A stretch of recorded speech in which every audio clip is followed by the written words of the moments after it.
Maya is fork deep in lasagna when her mom taps her wine glass and stands up. The dining room goes quiet. 20 relatives turn to look at her. Maya's stomach drops before her mom even opens her mouth. "I just want to thank my incredible daughter Maya," her mom announces, beaming at her across the table, "for her amazingly generous offer to take our entire family to Disney World." The room explodes. Applause. Cheers. Maya's 7-year-old cousin practically tackles her with a hug. She's frozen, a piece of pasta sliding off her fork onto her plate. What offer? What trip? Her mind races through every conversation she's had with her mom in the last 3 months. Nothing. Not one word about Disney World. "Maya, you're the best," Aunt Sarah squeals, already pulling up something on her phone. "I've been looking at outfits for the parks. 7 days is so generous." 7 days? Maya's hands start sweating. Uncle Jim raises his beer. To Maya, "Can't wait for those character breakfasts at the Grand Floridian." The Grand Floridian? That's the most expensive resort at Disney. Maya's chest constricts. She tries to catch her mom's eye, but her mom is soaking in the attention, accepting hugs and praise like she just announced her own generosity. "Mom," Maya manages to choke out, but Cousin Beth is already showing her the phone. "Look, I made a countdown widget. 53 days until we leave. I've already planned our matching family shirts. Do you want squad leader or trip captain on yours?" Maya's cousin's kids are literally jumping up and down. "We're going to meet Mickey. Cousin Maya is taking us to meet Mickey." She feels like she's drowning. Everyone's talking at once. Her dad is sitting at the head of the table looking as confused as she feels, which tells her everything she needs to know. He didn't know about this either. "Can we talk?" Maya mouths to her mom. Her mom waves her off with a bright smile. "Later, sweetie. Let's just enjoy dinner." Maya spends the next 2 hours in hell. Her relatives are planning everything. Aunt Sarah wants to switch from October to November. Uncle Jim is asking about dining reservations. Beth is showing her Pinterest boards of family photo ideas in front of Cinderella's castle. The kids won't stop hugging her. She wants to scream that she never agreed to any of this, but how does she crush 20 people's dreams in the middle of her parents' dining room? Her younger cousin Emma climbs into her lap. "Thank you, Maya. This is the best thing ever. My friends are going to be so jealous." Maya forces a smile. The guilt is already building, and she hasn't even said no yet. She glances at her mom, who's showing Aunt Carol something on her phone, probably hotel photos. Her mom looks happier than Maya's seen her in months. "We should do matching mouse ears," Beth continues, scrolling through her phone. "I found these custom ones on Etsy. They're only $40 each. For 18 people, that's like, what, $700? No big deal for you, right?" No big deal. $700 for mouse ears alone. Maya's throat feels tight. Uncle Jim leans over. "Hey, Maya, my buddy said we should definitely do the VIP tour. Skips all the lines. It's a few thousand extra, but totally worth it for a group our size." A few thousand extra. Maya's vision starts to blur at the edges. Cousin Mike chimes in. "Oh, and we should rent a big van when we're there. Way easier than multiple cars. Maybe one of those luxury 15-passenger ones." The costs keep piling up. Every minute, someone adds another expense Maya never agreed to. Her mom just smiles and nods at everything, not once looking concerned about the money. Why would she? She's not paying. The second the last relative leaves, Maya corners her mom in the kitchen. Her hands are shaking. "What did you just do?" Her voice comes out sharper than she intended. Her mom is loading the dishwasher like nothing's wrong. "I don't know why you're being dramatic." "Dramatic? You just told everyone I'm paying for a Disney trip I never agreed to." "Oh, Maya." She sighs like her daughter is being unreasonable. "You make 6 figures? What else are you spending money on? You don't have a husband or kids?" The casual way she says it makes Maya's blood boil. I'm saving for a house. A house can wait. Family is forever. Her mom closes the dishwasher and turns to her. Besides, I already told everyone, you'll humiliate me if you back out now. You'll humiliate yourself. You lied. I didn't lie. I know you, Maya. Deep down you want to do this. You're just being selfish right now. Selfish? Maya can't believe what she's hearing. You committed $30,000 of my money without asking me. Her mom's face changes. Cold. We raised you. We sacrificed everything for you. You went to good schools, had everything you needed. Your father works himself to death, and you can't even do this one thing for family? Maya's dad walks in, wiping his hands on a dish towel. Linda, what's going on? Nothing, Maya's mom snaps. Our daughter is just showing her true colors. What trip? Her dad asks, looking between them. You told me we were planning a camping weekend. Her mom's face flushes. I said a family vacation. A camping trip at the state park, Linda, not Disney World. He looks at Maya, concern filling his eyes. You didn't agree to this, did you? No. First I'm hearing of it was tonight.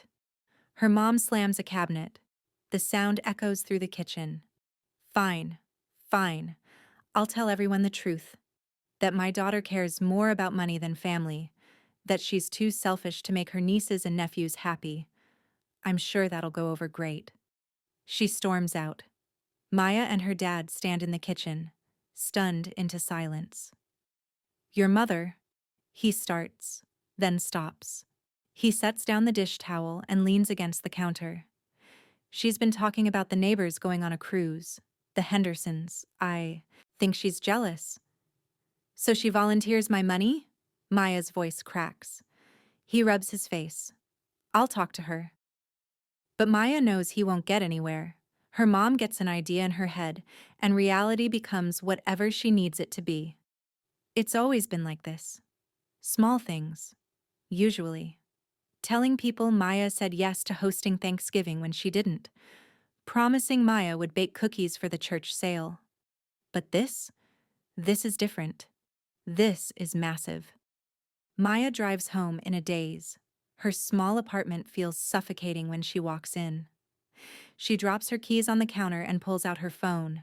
47 text messages already. Aunt Sarah's messages come in rapid succession. Can we switch to November? The weather's better. Also, I saw this restaurant at Epcot we have to try. Do you think we should add an extra day? Cousin Mike sends photos of his kids' excited faces. They can't stop talking about it. You're their hero. Uncle Jim forwards 3 different restaurant reservation links. Book these ASAP, they fill up fast. Beth sends a link to matching family t-shirts. Found the perfect design.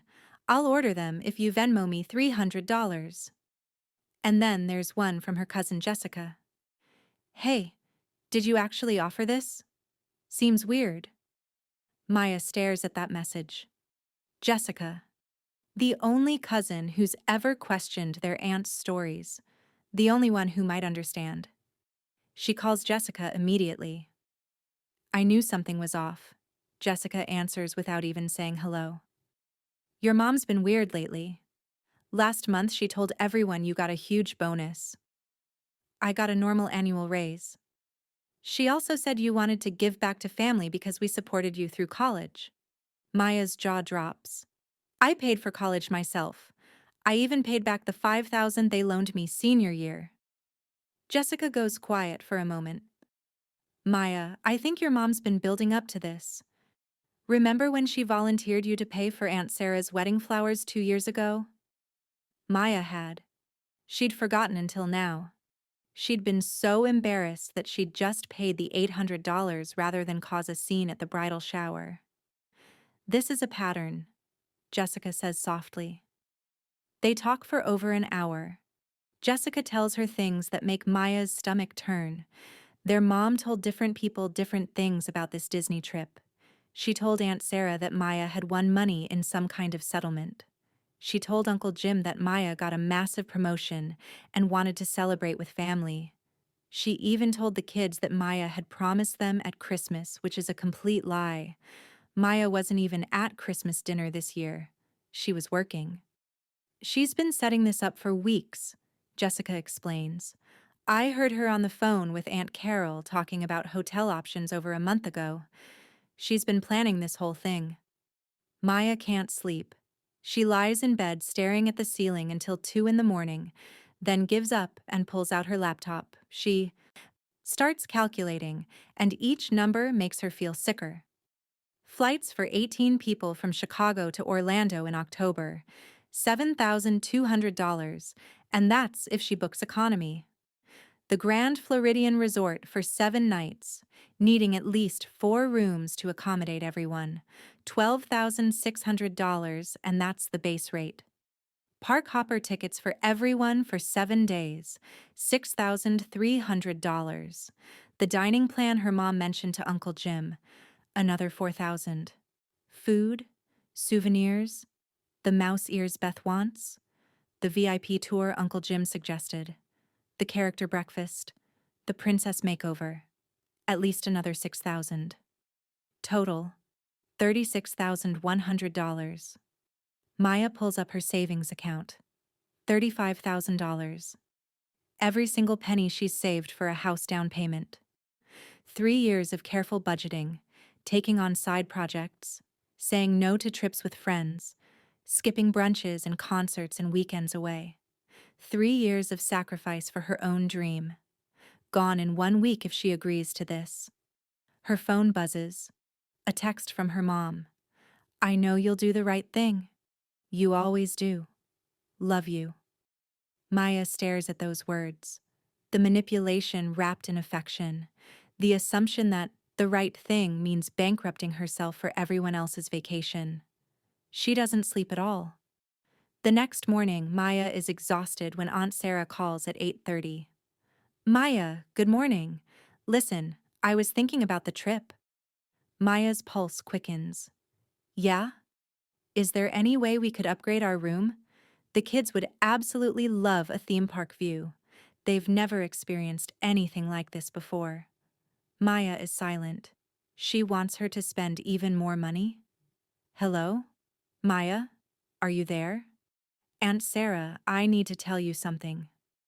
Oh, before you do, can you book the Bibbidi Bobbidi Boutique for the girls? They want the full princess makeover.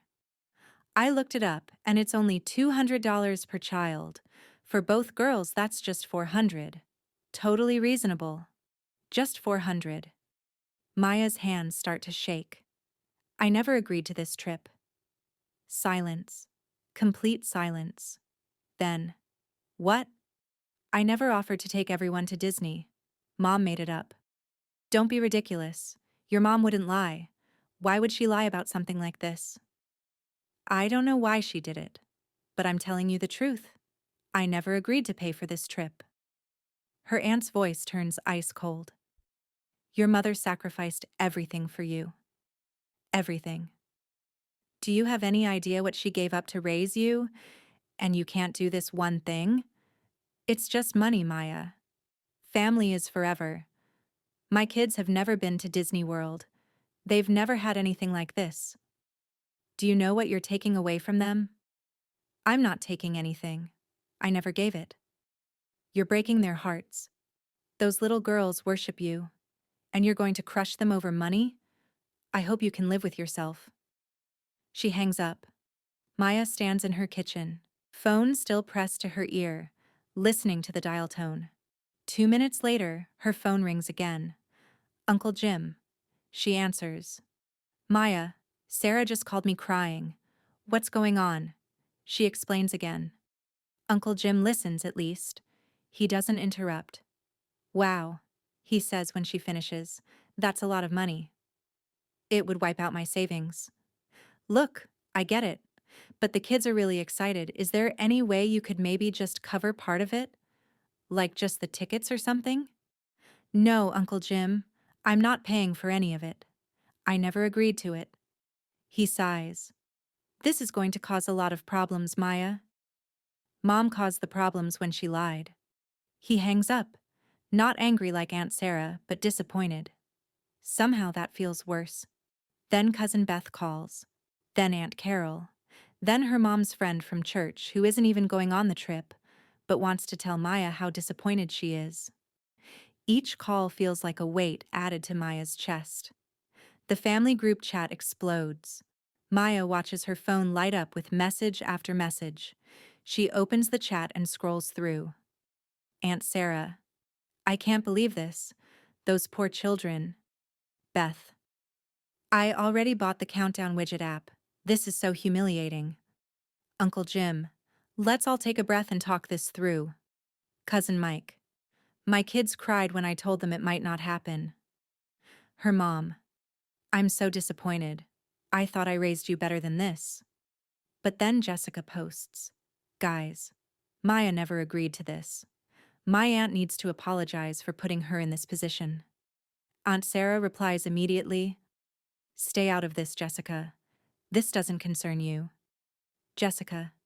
It concerns all of us if we're going on a trip someone never agreed to pay for. Uncle Jim. Let's all calm down. Beth. I already posted about this trip on Instagram. I have 50 likes. This is so embarrassing. What am I supposed to tell people? Maya watches the messages fly by. Her family is tearing itself apart in real time, and somehow, she's the villain. Maya makes a decision. She's not going to let her mom control the narrative anymore. She schedules a video call with everyone except her mom. She sends the link to the family group chat with a simple message. We need to talk. Tomorrow night at 7. Please join. The next evening, 15 people join the call. Maya can see their faces in the little boxes on her screen. Aunt Sarah looks furious. Uncle Jim looks tired. Beth looks like she's been crying. The cousins look confused. Jessica gives her an encouraging nod. Thank you for joining, Maya starts. Her voice is shaking, but she pushes through. I need to say something, and I need you all to hear me out before anyone responds. Aunt Sarah opens her mouth, but Uncle Jim must say something off camera because she closes it again. I never offered to pay for a Disney trip. I never agreed to it. I found out about it the same time you did, at that dinner. Mom never asked me. She never mentioned it. She just announced it and put me on the spot in front of everyone. Your mom said you wanted to surprise us, Aunt Sarah interrupts, unable to stay quiet. She said you were so excited about it. Mom lied. I'm sorry, but she did. I'm 29 years old, I'm a software engineer. I make decent money? Yes, but I'm not rich. I'm saving for a house. I have $35,000 in savings. This trip would cost over $36,000. It would wipe out everything I've worked for over the last 3 years. Cousin Mike unmutes himself. But the kids are so excited. They've been drawing pictures of Mickey Mouse all week. I know, and I'm so sorry they're disappointed. That's horrible, and it's not fair to them. But I can't spend money I never committed to spending just because Mom created expectations I knew nothing about. You're still going to help though, right? Beth asks, her voice pleading. Maybe just pay for the kids' tickets, or the hotel? Something? No, I'm not paying for any of it. The words feel terrifying and liberating at the same time. I love you all, but this was never my responsibility. Mom made this up without asking me, and I won't be manipulated into destroying my financial future for a trip I never planned. Uncle Jim clears his throat. Wait, Linda just made this entire thing up? She never asked you first? Not even once? Not once? Not a text? Not a call? Not a conversation? Nothing. And never asked you first? Correct. He leans back in his chair, processing. That's actually insane. Who does that? Jessica jumps in. I did some digging. Aunt Linda told different people different stories about where the money was coming from. She told Aunt Sarah that Maya won the lottery or some kind of settlement. She told you, Uncle Jim, that Maya got a huge bonus and wanted to celebrate with family. She told the kids that Maya promised them at Christmas, but Maya wasn't even at Christmas dinner this year. The chat erupts, people talking over each other. Aunt Sarah is demanding to know why Maya is lying and dragging her mother through the mud. Beth is crying about her Instagram post. Cousin Mike is asking if maybe there was just a misunderstanding. But Maya also sees some faces changing. Uncle Jim looks angry now, but not at her. At her mom. One of her younger cousins, Daniel, who's been quiet, unmutes himself. "This is really messed up," Daniel says. "You can't just volunteer someone else's money. That's not okay." "Thank you," Maya breathes.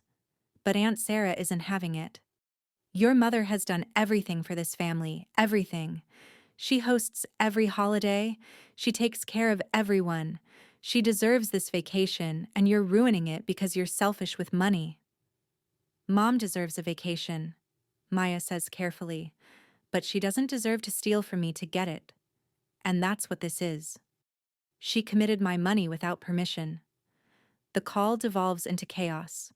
People arguing over each other, some defending Maya, most defending her mom. Maya's head is pounding. Finally, she just ends the call. Her mom finds out within the hour. Her phone rings and she sees her mom's face on the screen. She almost doesn't answer, but she knows that will make things worse. "You went behind my back?" Her mom is screaming. Full volume, no restraint. "To my family? You made me look like a liar. You are a liar. You lied to everyone." "I didn't lie. I knew you'd say yes once you saw how happy everyone was. That's not lying, that's knowing my daughter. That's manipulation, not love. Don't you dare talk to me about love. After everything I've done for you. I carried you for 9 months. I raised you. I sacrificed my career for you. And I've thanked you. I've been a good daughter. But that doesn't mean you own my bank account." Her mom starts crying. Loud, gasping sobs that Maya has heard 1,000 times before. The crying that always made her cave, made her apologize, made her give in.